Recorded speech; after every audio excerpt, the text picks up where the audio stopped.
Assalamualaikum anak-anak yang hebat. Apa kabar kalian hari ini? Sudah semangat belajar hari ini belum? Berjumpa lagi dengan Ibu di video pembelajaran kita kali ini. Salam sehat dan bahagia untuk semuanya. Anak-anak yang hebat, coba perhatikan gambar ini. Apakah kalian tahu berapa jumlah makhluk hidup yang ada di bumi? Bagaimana kalian membedakan makhluk hidup dengan benda mati?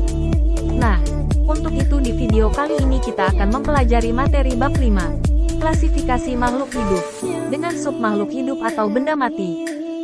Tujuan pembelajaran yang akan dicapai yaitu dapat membedakan makhluk hidup dengan benda mati berdasarkan karakteristiknya, serta mengumpulkan informasi tentang proses yang terjadi di dalam tubuh makhluk hidup yang membedakannya dengan benda mati. Ayo anak-anak, simak video ini hingga selesai. Makhluk hidup atau benda mati, apakah kalian bisa membedakan makhluk hidup dan benda mati? Tentu saja bisa. Untuk dapat membedakan makhluk hidup dan benda mati, maka kita harus tahu ciri-ciri atau karakteristik dari makhluk hidup.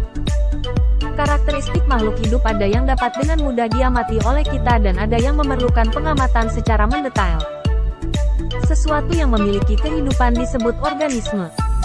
Beberapa karakteristik umum dari makhluk hidup adalah 1. Memiliki kemampuan untuk bergerak. 2. Tumbuh dan berkembang. 3. Memiliki kemampuan untuk bereproduksi. 4. Menanggapi rangsangan dari lingkungannya. 5. Mengambil dan menggunakan energi. 6.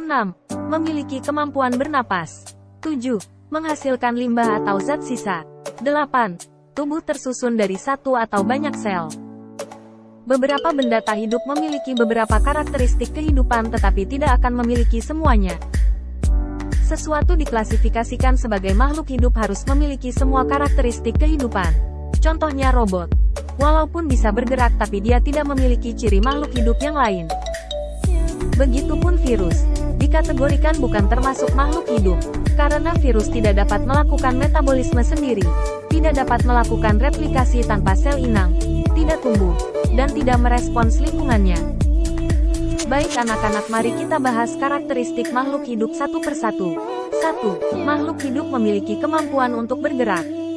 Kemampuan untuk bergerak merupakan karakteristik dasar dari kehidupan. Biasanya gerakan hewan dapat dengan mudah kalian amati. Berbeda halnya dengan tumbuhan yang bergerak secara lambat dan sulit untuk diamati secara langsung. Salah satu gerakan tumbuhan yang mudah diamati adalah gerakan menutupnya daun putri malu saat disentuh. Tumbuhan juga bergerak setiap kali tumbuh atau menanggapi cahaya. Ciri-ciri kehidupan lainnya, seperti menanggapi rangsangan dan makan atau mengumpulkan energi, akan mengandalkan gerakan. 2. Makhluk hidup dapat tumbuh dan berkembang. Sesuatu disebut makhluk hidup berarti mereka dapat tumbuh dan berkembang. Hal ini berarti menjadi lebih besar, lebih rumit atau keduanya. Beberapa makhluk hidup dapat tumbuh sangat lambat, namun beberapa makhluk hidup tumbuh lebih cepat. Contoh, saat menanam sebuah biji tanaman di dalam tanah, maka beberapa hari kemudian akan terbentuk kecambah. Setiap hari tinggi dari kecambah akan bertambah sampai dengan terbentuk daun dan tumbuh menjadi tumbuhan yang lebih besar. Tumbuh merupakan perubahan fisik dan peningkatan ukuran tubuh suatu makhluk hidup, baik volume, tinggi, gerak, dan pertambahan sel. Berkembang merupakan proses perubahan menuju kedewasaan. 3. Makhluk hidup memiliki kemampuan reproduksi. Semua makhluk hidup dapat melakukan reproduksi. Hal ini menunjukkan bahwa mereka dapat menghasilkan keturunan yang mirip dengan induknya. Reproduksi dapat terjadi secara seksual dan aseksual.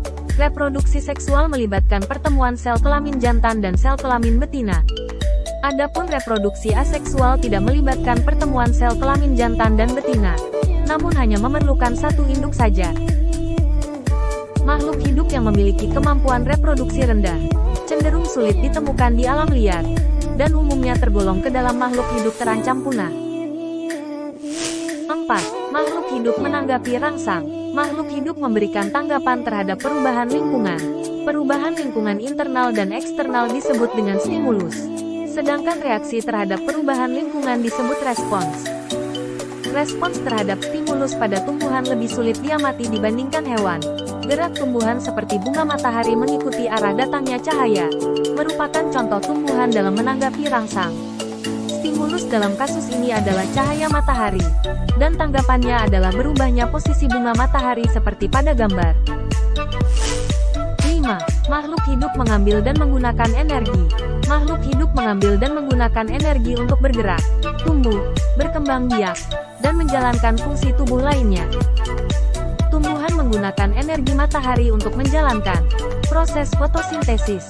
Fotosintesis adalah proses pengubahan senyawa sederhana, karbon dioksida dan air, menjadi senyawa kompleks, glukosa. Selain glukosa, hasil fotosintesis adalah oksigen. Organisme yang dapat membuat makanan sendiri disebut produsen atau autotrof. Hewan mendapatkan energi dengan cara memakan organisme lain, baik tumbuhan maupun dari hewan lainnya. Organisme yang mendapatkan energi dari organisme lain disebut heterotrof. Pada dasarnya energi tidak dapat diciptakan atau dimusnahkan. Sebaliknya, energi hanya dapat diubah atau ditransfer dari satu bentuk ke bentuk lainnya. Hukum ini dikenal dengan istilah hukum kekekalan energi. Misalnya dalam peristiwa fotosintesis seperti pada gambar, energi cahaya dari matahari diubah menjadi energi kimia dalam bentuk karbohidrat oleh tumbuhan. Ketika karbohidrat ini dimakan oleh hewan, maka diubah menjadi energi gerak dan energi panas yang dibuang ke lingkungan. 6. Makhluk hidup dapat bernafas.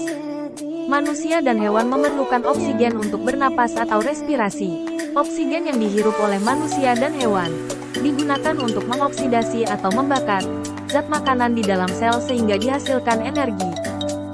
Zat sisa dari proses oksidasi ini adalah karbon dioksida dan uap air. Sama halnya dengan hewan, tumbuhan juga memerlukan oksigen untuk proses oksidasi zat makanan dan menghasilkan zat sisa yang sama yaitu karbon dioksida dan uap air. Selain itu, tumbuhan mengikat karbon dioksida yang digunakan untuk proses fotosintesis. Jadi, tumbuhan sedikit berbeda dengan hewan karena menggunakan gas oksigen dan karbon dioksida, seperti yang terlihat pada gambar. 7. Makhluk hidup menghasilkan zat sisa. Terdapat banyak sekali proses biokimiawi di dalam tubuh makhluk hidup. Selain menghasilkan produk yang berguna, reaksi ini juga menghasilkan zat sisa yang bersifat racun bagi tubuh, sehingga harus dikeluarkan dari tubuh makhluk hidup. Proses pengeluaran zat sisa metabolisme ini disebut dengan ekskresi. Manusia menghasilkan zat sisa karbon dioksida dan uap air dari proses respirasi seluler, dan mengeluarkannya melalui proses bernapas, seperti pada gambar. Kita juga mengeluarkan zat sisa lainnya dari tubuh dengan cara berkeringat dan mengeluarkan urin. Adapun tumbuhan menggunakan daun untuk mengeluarkan gas karbon dioksida yang merupakan zat sisa respirasi sel. 8. Makhluk hidup tersusun dari sel. Makhluk hidup secara struktural tersusun dari sel. Makhluk hidup ada yang tersusun dari satu sel atau uniseluler seperti paramecium, amuba, dan euglena. Dan ada makhluk hidup yang tersusun dari banyak sel atau multiseluler. Contohnya manusia, hewan dan jamur. Virus tidak termasuk ke dalam makhluk hidup karena tidak tersusun dari sel. Tubuh virus hanya tersusun dari protein yang di dalamnya terdapat materi genetik berupa DNA atau RNA saja. Nah, bagaimana anak-anak? Apakah kalian sudah lebih memahami karakteristik makhluk hidup? Demikianlah video pembelajaran kita kali ini. Terima kasih sudah belajar bersama Ibu. Dan tetap semangat belajarnya untuk menjadi lebih baik. Sampai bertemu di video pembelajaran yang lain. Salam sehat, salam bahagia, salam juara. Assalamualaikum warahmatullahi wabarakatuh.